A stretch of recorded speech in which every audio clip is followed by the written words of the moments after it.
گزشتہ ایپیسوڈ میں آپ نے دیکھا کہ کربلا کی تپتی ریت پر نواسۂ رسول صلی اللہ علیہ وآلہ وسلم امام حسین علیہ السلام نے اپنے جانثاروں کی قربانیاں دے کر باطل کے ایوان کو للکارا اور آخر کار حسین علیہ السلام نے حق کی راہ میں اپنی جان بھی پیش کر کے یزیدیت کی بنیادوں کو ہلا کے رکھ دیا۔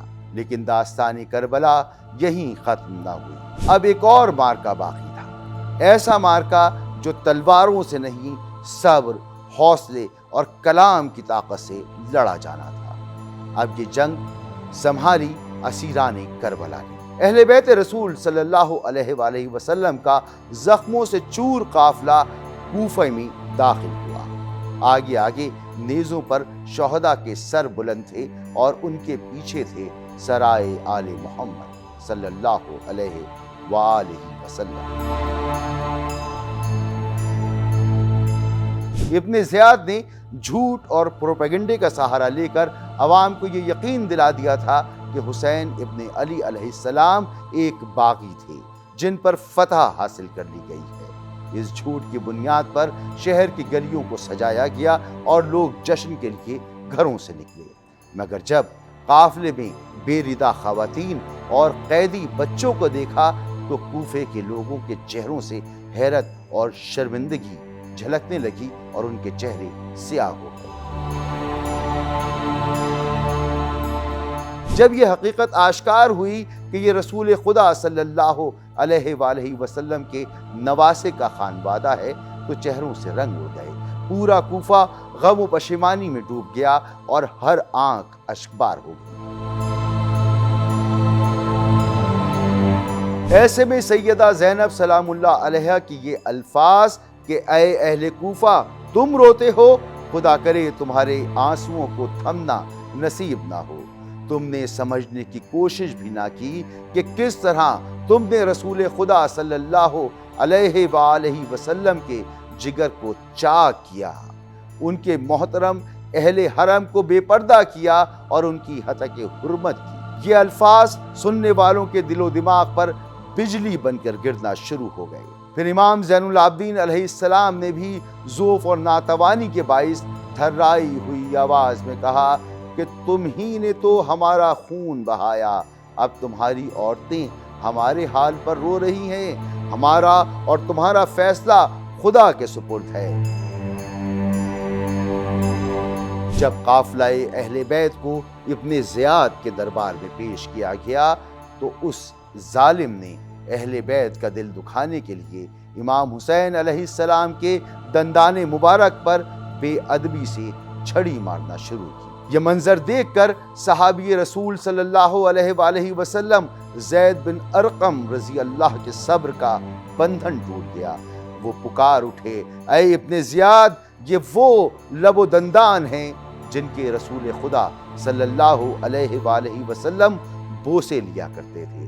مگر ابن زیاد کو نہ رسول خدا صلی اللہ علیہ وآلہ وسلم کی حرمت کا پاس تھا، نہ آل رسول صلی اللہ علیہ وآلہ وسلم کی عزت کا خیال۔ اس نے اہل بیت علیہ السلام کی توہین کی ناپاک جسارت کی، لیکن جناب سیدہ زینب سلام اللہ علیہا نے وہاں بھی اپنی شجاعت اور فصاحت سے ابن زیاد کو لاجواب کر دیا۔ اگلے دن ابن زیاد کے حکم پر مظلوم کربلا امام حسین علیہ السلام کا سر مبارک نیزے پر بلند کر کے کوفہ کے کوچاؤ بازار میں گھمایا گیا۔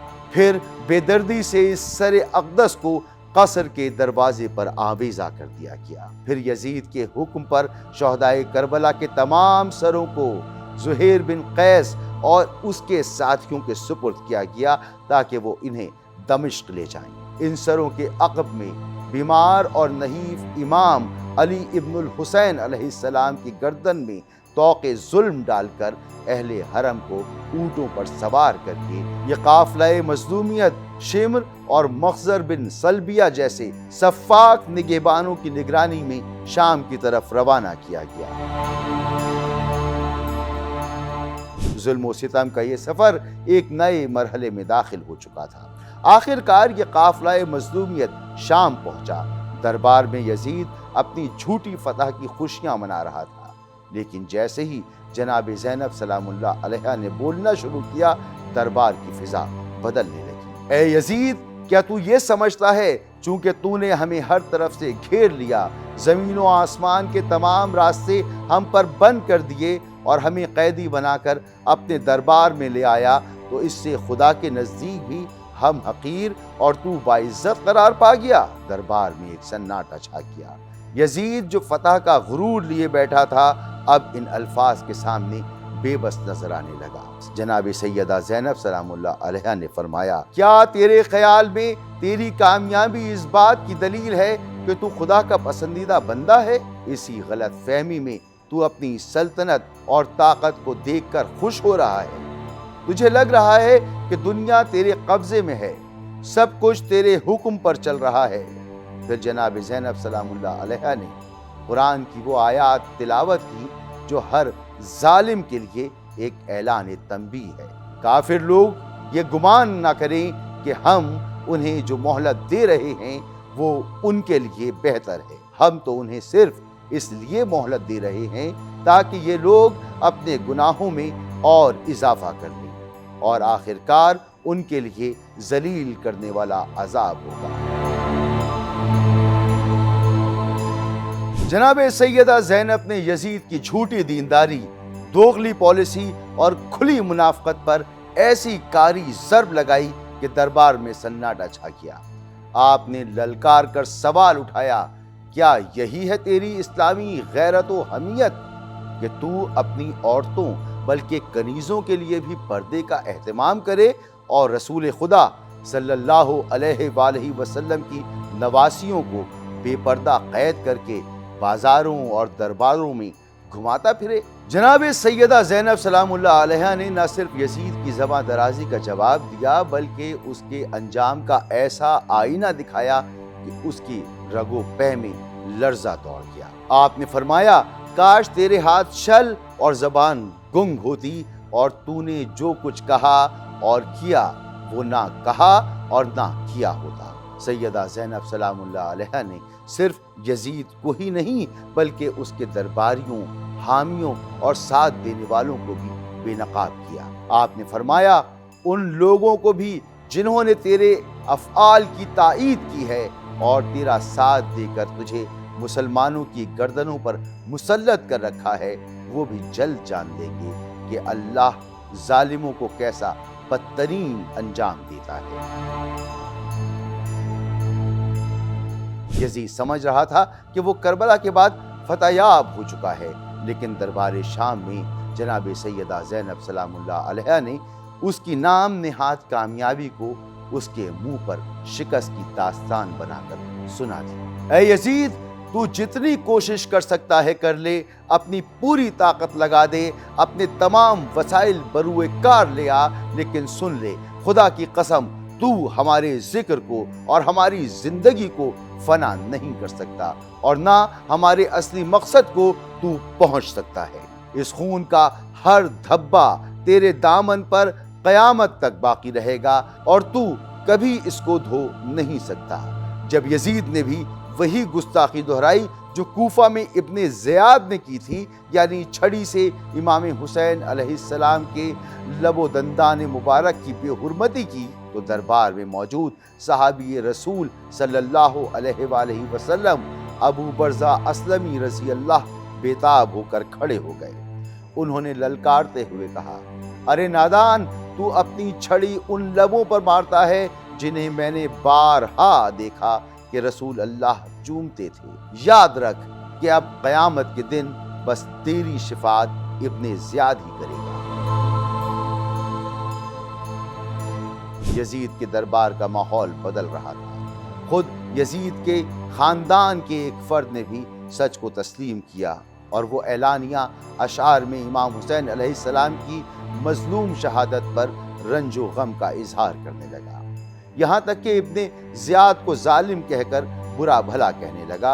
امام سجاد علیہ السلام نے اپنے اس خطبے کی ابتدائی حصے میں اپنا اور اہل بیت کا مختصر جامع تعارف کروایا۔ امام نے خود کو پیغمبر خدا صلی اللہ علیہ وآلہ وسلم حضرت علی علیہ السلام اور حضرت فاطمہ الزہرا سلام اللہ علیہا کا فرزند قرار دیا اور اس خاندان کے علم، حلم اور شجاعت کو بیان کیا۔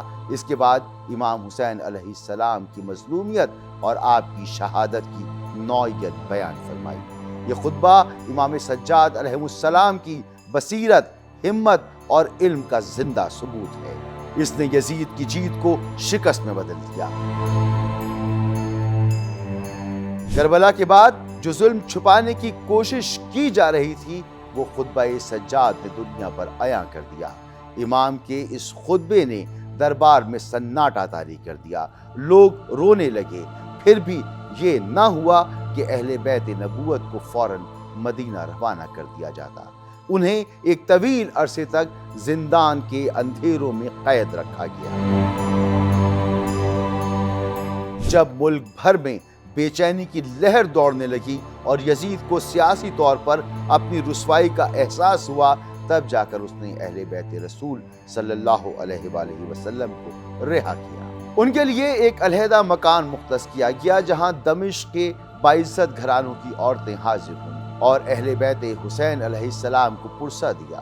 3 دن تک امام مظلوم کا ماتم برپا رہا۔ یزید نے نعمان بن بشیر انصاری، جسے جناب مسلم بن عقیل علیہ السلام پر تشدد نہ کرنے کے جرم میں کوفہ کی گورنری سے برطرف کر کے دمشق میں گویا نظر بند کر دیا گیا تھا، اسی نعمان کو آل محمد صلی اللہ علیہ وآلہ وسلم کا ہمدرد سمجھتے ہوئے ہدایت کی کہ حسین علیہ السلام کے پسماندگان کو تمام تر عزت اور احترام کے ساتھ مدینہ منورہ واپس پہنچانے کا بندوبست کرے۔ معروف روایات کے مطابق امام زین العابدین علیہ السلام تمام سرائے اہل بیت کے ہمراہ شام سے واپس آتے ہوئے کربلا پہنچے اور شہدائے کربلا کے سروں کو ان کے اجسام سے ملحق کیا اور انہیں دفن کیا۔ کربلا سے یہ قافلہ جب مدینہ پہنچا تو شہر غم کی تصویر بن گیا۔ ہر سمت کوہرام مچ گیا۔ پردہ نشین خواتین بےتاب ہو کر گھروں سے باہر نکل آئیں۔ خاندان عبد المطلب کی ایک خاتون درد انگیز نوحہ پڑھ رہی تھی۔